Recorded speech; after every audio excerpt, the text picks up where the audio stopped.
DFW with your hosts, Robbie and Tracy Mitchell. So we're going to the tune-up, the Manly Salon, Southlake, Texas. You need a shave, you need a pedicure, you need a haircut. And I found this place because I know you're tired of going to salons with me where all the chicks go. So this is for men only and manly men. Yeah, I pay for all your tune-ups all the time, so you're paying for mine. Hey, y'all. Hey, we brought the guys in like we said. Ready for a tune-up? They need to be cleaned up, girls. Do y'all tune up broken legs also? Do you guys want anything to drink while you're here? Can we play shuffleboard? Definitely. Okay, Jerry. You know what it says, respect your elders? But I'm going to beat you at this. Now, we're used to real sports in Texas. Football, basketball, track and field. We're going to do some shuffle. All right. Elders first. Go ahead. You're the brown. Go ahead. You know how to do it. Get you some points. That's great. That's a great shot right there. Now, watch this. Never done this before. Watch this. Watch that. Look at there. Watch, watch, watch. Whoa. Yeah. You're next. Think you'll knock that off? Yes. I'm ready, I guess. Okay, I'm following you.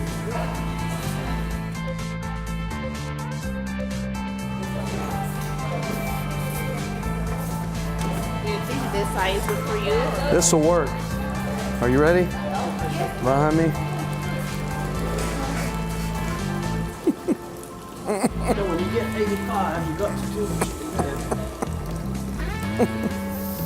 You know, what our wives put us up to.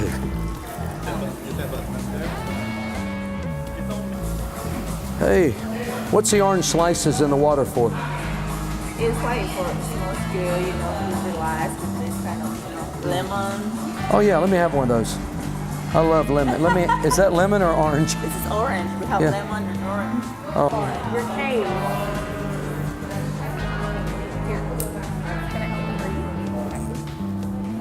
Wait, no, you look like an old man with a shawl.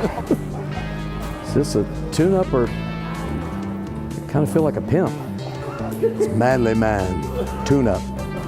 Ooh.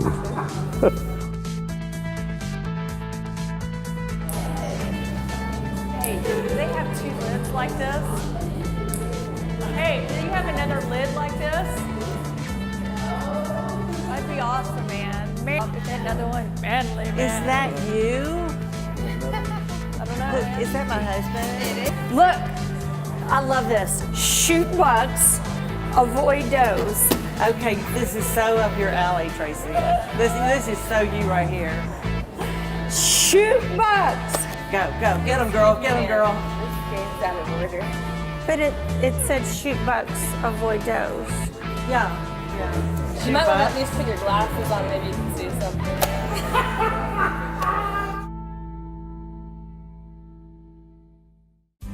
Go ahead. Okay, I came up with a great tune-up game. Okay. Okay. One of those? All right, go. All right, you have to look the other way. Go. You know, I look. You just do it when I look. I Why? can find it. I can tell you which one. No, you can't. It's right there because it came out of the cup. How did you like your tune-up? It's amazing what husbands do for wives. Let me see your feet. No, I didn't mean that close. Yeah. Looks good. They look better than what they did. Huh? But it's okay to get a tune-up every now and then, That's what we tell people. Everybody's got to have a tune-up. especially with their attitude. Attitude, body, soul, spirit, we all need it. Yes. So what's been your big tune-up lately? Just tuning up to stay fresh. Keep my spirit fresh. You don't wake up fresh every day, I can promise you that. Yeah. My brain doesn't wake up till 10 o'clock and neither does my personality. Well, everybody needs one. So it's just getting people to do it. Taking care of themselves. Yeah. Body, soul, and spirit. Yeah. Attitude can change the dynamics of everything. I have one employee, man, I love her when she's in her good moments. But man, when she's not, I mean, every other day I just want to fire that crazy girl because it's her attitude. Well, everybody thinks that everybody else needs a tune-up except them. For sure. So getting the scales to fall off people's eyes and getting them to see themselves like Yes. they really are Yeah. is really what it's all about. Well, you've been on crutches for 4 months, right? You were in an accident. Right.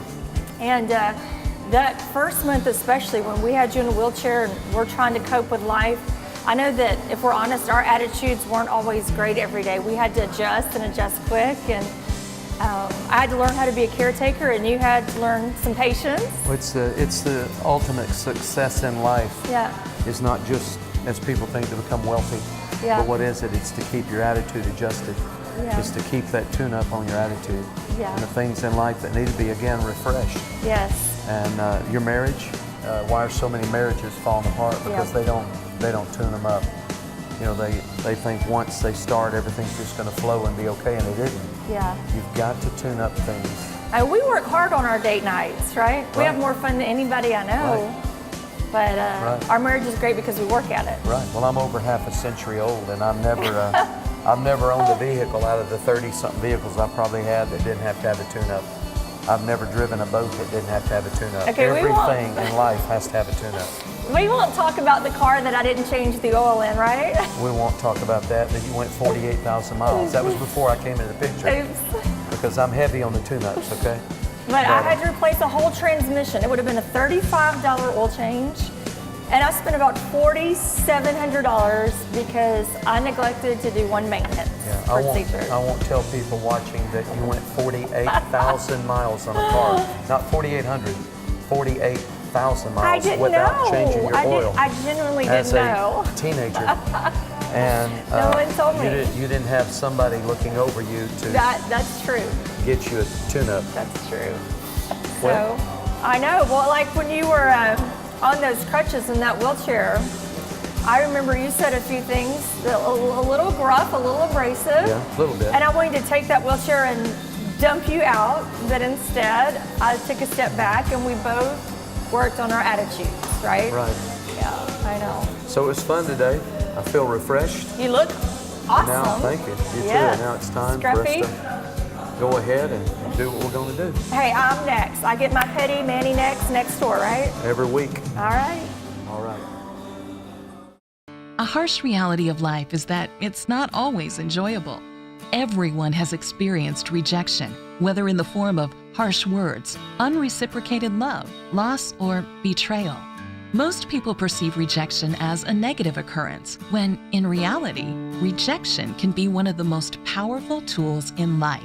Downside Up offers wisdom, guidance, and personal application while also outlining and establishing key biblical principles that promote emotional and mental wellness. Readers will understand the importance of developing a positive and God-designed self-portrait, identify their life's purpose, and maximize their potential for success. Discover the value of godly mentors and other positive relationships, and overcome negative thoughts, fear, and lack of self-confidence. Rejection is not about experiencing loss. It is an asset for fulfilling your dreams. Downside Up by Tracy Mitchell.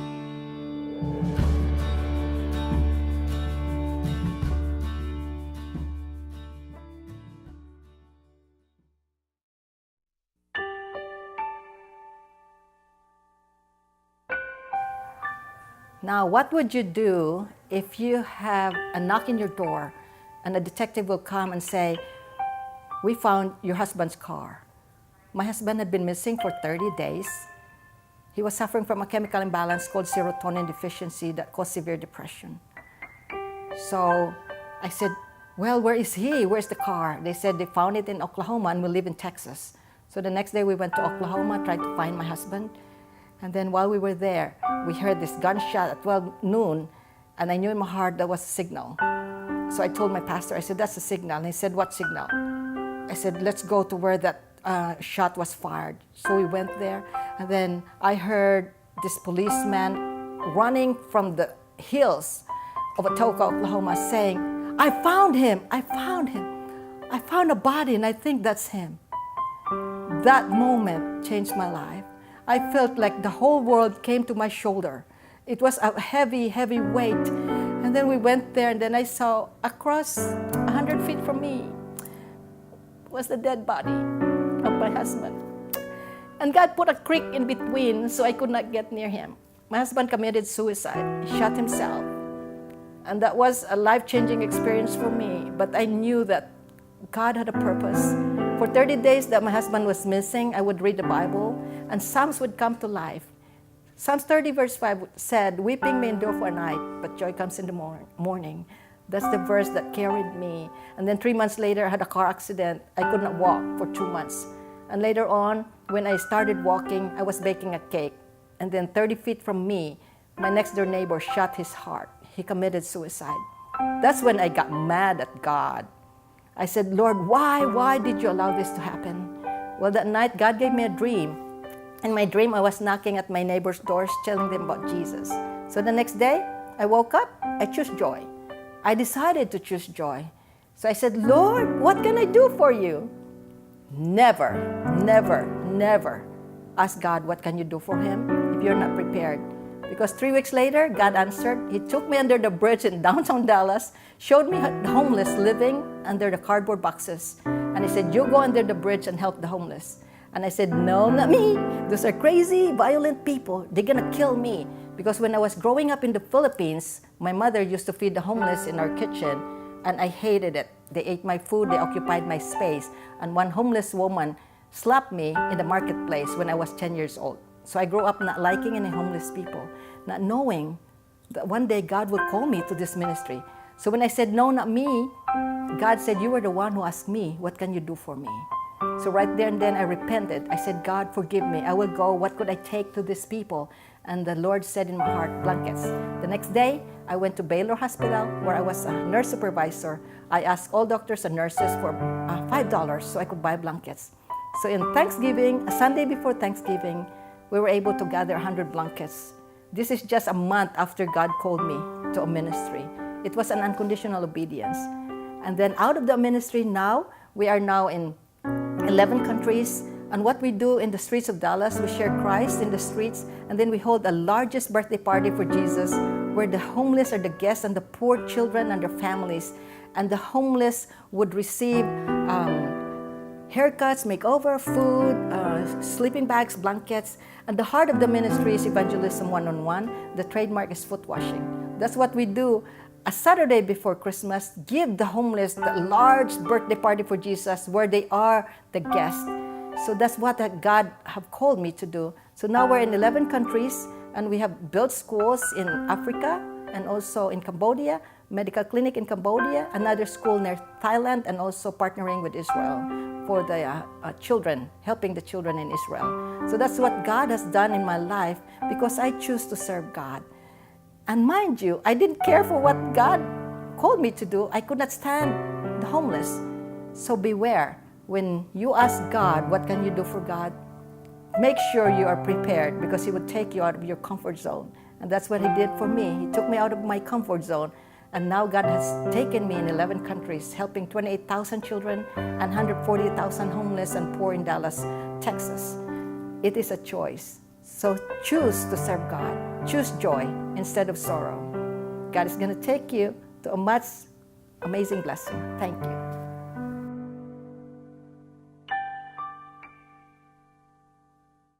Hi, everyone. We are so excited to have our dear friend, Susie Jennings. She's right there in South Dallas over in Mesquite. And Susie, you and I have known each other for a long time, a lot of years. And I know you're heavily involved in so many different facets of outreach. And one of my favorites is Operation Care. I mean, I love it. You throw a big birthday party, right, for Jesus every year. Tell us what that's like for those who've never heard of Operation Care. Well, Operation Care is a street ministry born out of sorrow and grief. It is for the homeless and the poor, not only in Dallas, but in different parts of the world. And it was created because of a severe tragedy that happened to my life when my husband of 9 years committed suicide.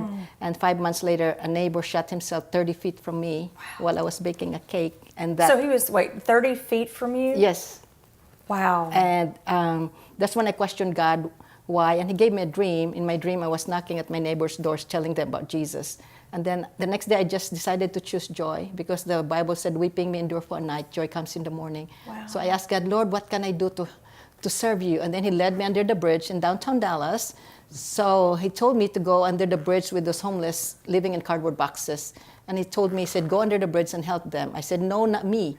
Those are crazy and lunatics. I'm not going. And then the voice in my heart said, you were the one who asked me. Wow, What so we can have you to do for be me? careful when we ask Jesus, what can we do Do not for him? ask God unless you are prepared. Amen. Good word. Well, how do you minister to the homeless and impoverished?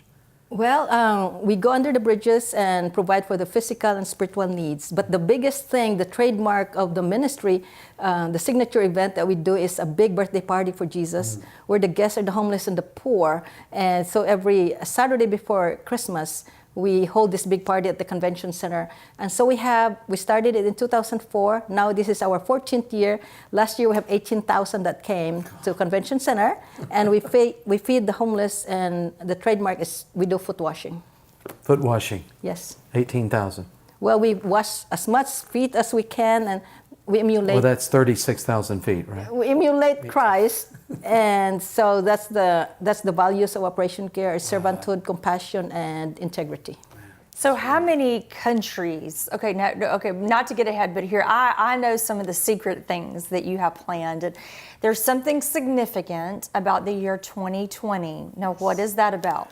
Well, God gave us a vision that by December 19, 2020, this birthday party for Jesus will be in 50 states and 20 countries, and that they will follow what we do is to serve the poor and the homeless. And number one, the heart of the ministry is evangelism. So we will share Jesus one-on-one to the people that will be coming from the city, all over the city. We bus the homeless from Dallas and also Denton and Fort Worth. We bus them and take them to the convention center and share Jesus. Now, how many volunteers does Operation Care involve? Because I know a lot of our friends volunteer. They're connected with this event. Last year, about how many volunteers did you have? 3,500 volunteers coming from 300 churches and also companies and organizations. And that's like the third week of December. Yes. And then you not only do foot washing, but they receive what? What do you give away? Well, the first thing we do is to share Christ, and then we take them to foot washing area. They get shoes and socks, and then sleeping bags, blankets, coats, and then they go to area with makeover, and then haircuts, and then they go to the food area, and then there's an entertainment and praise and worship for 6 hours, and then they go to medical area. We get flu shots, and then we have eyeglasses. So we have machines for eyeglasses, and also we have dentists. And the best part is the Operation Call Home, wherein they could go to that area, call their families, and if they get reconnected with their families, we take them to the bus, Greyhound, and pay $200 per homeless to go home. So we connect them to their families so they will not be homeless anymore. So I know you told us a story last year about someone that connected, and I'm just going to kind of recap what you said. So let me make clear that I understand. You do dental, you do hair, you put shoes on their feet, you give them a sleeping bag to sleep in, you clothe them, you wash their feet, they have entertainment. And I've seen some of that entertainment line up, and it's festive, it's enjoyable. You take up the whole convention center. But I also know that after they receive the word and people have loved them and hugged them, cried over them, ministered to them, that each year you see, I don't know how many, but lots of them who reconnect with their families for the first time, if not days, if not decades. Tell us one story, if you can remember one in particular that stood out in your mind. Well, I have a homeless lady that called me after the event, and she said, Susie, could you please send me home with my children? She got 2-year-old, 7 and 9-year-old. They live under the bridge, and then she would tie her children in her waistline at night. And then I said, okay, where's your family? She said, in New York. So I connected with the family, but I asked her, I said, okay, what do you do with the food? She said, well, I would steal food from a grocery store in the morning. I said, how about the money? She said, I sell myself so I could have money. And that made me I was so touched, I cried. I said, we will send you home. So we connected with her family, and we asked the family if they could help make sure she will have housing and then find a job. So we followed up. We sent this family home, 4 children, 3 children with her, so there were 4 of them. And then we sent them home to New York, and we followed up, and now she is in an apartment, and then the children are in school. I can imagine tying your children to your waist so they can't leave or be stolen. Something else. I want to tell us about your book called 31 Days of Mountaintop Miracles. Well, it's a book about miracles that happened to me in Israel, India, Africa, Philippines, Dallas. God has taken me in different countries. The book is about unconditional obedience. Unconditional obedience unleash the blessings of Joy. It blesses Jesus, it blesses others, it blesses you. So if you obey God unconditionally, it will bless, the name of God and then others, and it blesses you. So there are all stories of miracles, 31 stories that happened to me around the world that God have used because of unconditional obedience. And 3 things that God did in my life is that He called me to help the homeless, which I didn't like, but I have to obey because I know it was God. Sure. Number 2 is He told me to become homeless. So I live in the streets of Dallas as a homeless person. What? How long is this? How long did you do that? Oh, it's only for 20. God told me, you live with the homeless for a day. It was specific. So I live in the streets of Dallas, and next to me was a homeless that was high on drugs. I was scared to death that I never slept the whole night because she was pacing, and I was scared that she would stab me, she would kill me, and then she would ask people to rape me.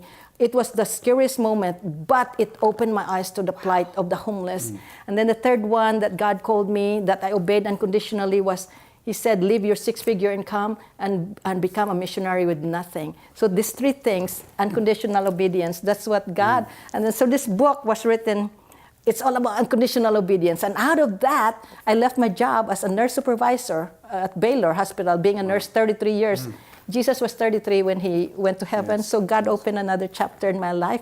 So now God took me to 11 countries. We have a school in Africa and medical clinic in Cambodia, and then another school being built near Thailand, and then partnership with Israel for children's educational building. When she said there's 31 mountaintop miracles, see, I have such a privilege for me to know Susie because I watch miracles happen every time I'm in her presence. I remember we were in Nashville, Tennessee, I don't remember, 5 or 6 years ago, and she came up to me and just randomly said, I'm supposed to be at the United Nations and speak to the Women's Council or Women's Day. And I just kind of chuckled. This is before I really knew Susie. Told me, I remember. And I said, well, how are you going to get there? I don't know. Where are you getting the money? I don't know. How are they going to let you in? I don't know. But God said, God said, God said. So I get a call about 2 or 3 weeks later. Oh, just wanted to let you know that I just spoke, not just attended. I spoke at the United Nations. So Susie, I have watched miracle after miracle in your life. And I know that it's you take no credit for those miracles that God does. Tell us one specific miracle that's your favorite in 31 Days of Mountain Miracles. Well, when we were in Africa, the title of our event is Feeding the 5,000. So we have 5,000 pre-registered children that will receive backpacks, t-shirts, shoes, socks, school supplies, food, Bibles. So we have 5,000, but there were 45,000 children in Kibera slums in Kenya, Nairobi. We didn't have enough goods. So I just asked God, Lord, the children are still crying. There's not enough goods. We were on the way out because we finished giving the 5,000 gift. We were on the way out, going to our car, and then the pastor was running after me because I prayed, God, you need to do something. The children are still crying. He said, Susie, I have a problem. I said, what's the problem? He said, the goods that were delivered this morning, backpacks, t-shirts, shoes, at the back of the school, this is our final, remember this is our final day. He said it did not diminish. It's still at the back, and there's another 1,000. And the title of the event was Feeding the 5,000. So God gave us another 1,000 backpacks out of the blue. It appeared. It was it's amazing. Just like the loaves and fish. Yes, the 2 fish and 5 loaves. So it's really the 5,000 backpacks. There were another 1,000 that appeared. So the pastor said, what do we do with it? I said, give it to the children crying, the children with AIDS that have been online for 2 days, wanting to have something, but their name was not in the list because they were not pre-registered. So it's the same thing. If your name is not in the book of life, you could not get in. Right. So, but God is merciful. So I asked God, Lord, do something, and He did. He did a miracle. So another 1,000 of backpacks appeared out of nowhere. I could talk to you for days, Susie. In 30 seconds, tell us what is next. I mean, you have, I know, 5 or 10 things right in the fire right now. What's key? What's next for you? Well, next will be the Vision 2020, wherein Jesus' birthday will happen the same date, same time, all over 50 states and 20 countries. December 19, 2020, it will culminate, the birthday party will culminate with a crusade all over the world. And then millions will be saved. So the hashtags will be Millions for Christ in one day. Could you imagine celebrating Jesus' birthday, wherein the world will be Jesus will be celebrated and the world will celebrate, wherein Jesus will be the key figure in one day. And how can they connect with you, Susie? It will be, we will put it on our website, opcare.org, and then they could connect with us. They will be vetted. They need to also attend a seminar here this year. We're inviting different cities to come, and then we will train them how to do the event in their cities. Wow. So we're going to train them. So by 2020, 50 states and different countries will be a part of this. We are now in 11 countries already. I know those watching today or joining this conversation would definitely want just a small measure of the faith that God has given you. Could you just take about 30 seconds and speak to that person today who's needing a miracle? Yes, there's this saying, a physician was saying that the best thing that the humans need is love. And then another person said, how about if it doesn't work? And then he mentioned, increase the dose. So it's the bottom line of all of this is the love of Christ that he gave to us. For me to even serve the homeless that I didn't care for, because when I was growing up in the Philippines, my mother used to feed them and I hated it. They ate my food, they occupied my space. The homeless did that. So I grew up not liking them, not knowing that God is training me in my mother's kitchen. So now I came full circle. So if God calls you to do something, obey unconditionally. Amen. That's the bottom line. Obey him unconditionally, and he will take you to a place you will never even imagine. Now 28,000 children were helped, 140,000 homeless and poor in Dallas, and we're building schools and helping the impoverished. And also we will build a school in Dallas just for the impoverished women and the homeless children, so they could be contributing members of society, and we could give them hope through Jesus Christ. That's the bottom line. Jesus is the answer. Amen. Wow, Susie, thank you so much for being here today. I know you want to follow up, learn more about what Susie Jennings is doing. Be sure to check her out online, and we look forward to seeing you all again real soon. Thank you. Bye-bye. Downside Up offers wisdom, guidance, and personal application while also outlining and establishing key biblical principles that promote emotional and mental wellness. Readers will understand the importance of developing a positive and God-designed self-portrait, identify their life's purpose, and maximize their potential for success. Discover the value of godly mentors and other positive relationships, and overcome negative thoughts, fear, and lack of self-confidence. Rejection is not about experiencing loss. It is an asset for fulfilling your dreams. Downside Up by Tracy Mitchell.